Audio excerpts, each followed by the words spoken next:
بسم اللہ الرحمن الرحیم۔ فرض کی تعریف کیا ہے اور فرض کا حکم کیا ہے اور فرض کی کتنی قسمیں ہیں، اس کے بارے میں آج کے سبق میں بتایا جائے گا۔ تو فرض کی تعریف کیا ہے؟ فرض وہ ہوتا ہے جو دلیل قطعی سے ثابت ہو۔ فرض وہ ہوتا ہے جو دلیل قطعی سے ثابت ہو، جیسے آیات قرآنیہ سے ثابت ہو یا احادیث متواترہ سے، جن میں کسی قسم کی تعویل وغیرہ نہ ہو، تو وہ جو ہوتا ہے وہ فرض ہوتا ہے۔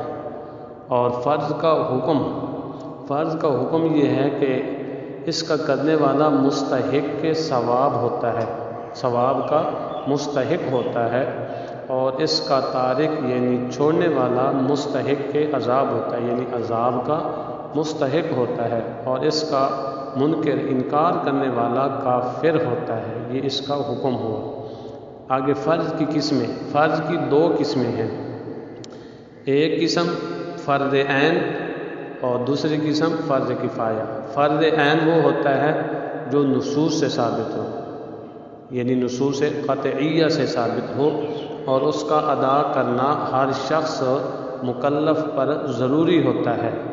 اور فرض کفایہ جو ہوتا ہے جو مجتہدین کے اجتہاد سے ثابت کیا گیا ہو، متعین کیا گیا ہو۔ اور فرض کفایہ وہ ہوتا ہے جو ہے ایک جماعت میں سے بعض آدمی اس کو اگر ادا کر دے تو وہ باقیوں کی طرف سے بھی ادا ہو جاتا ہے۔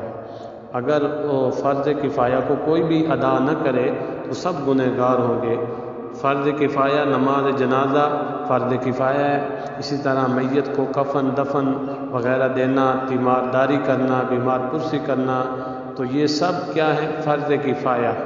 ایک بندہ بھی اگر ادا کر دے تو وہ سب کی طرف سے ادا ہو جاتا ہے۔ یہ ہوئی آج کا سبق، یہ ہوا فرض کی تعریف، فرض کا حکم، فرض کی قسمیں۔ تو امید ہے آج کا مضمون آپ کو سمجھ آیا ہوگا۔ والسلام۔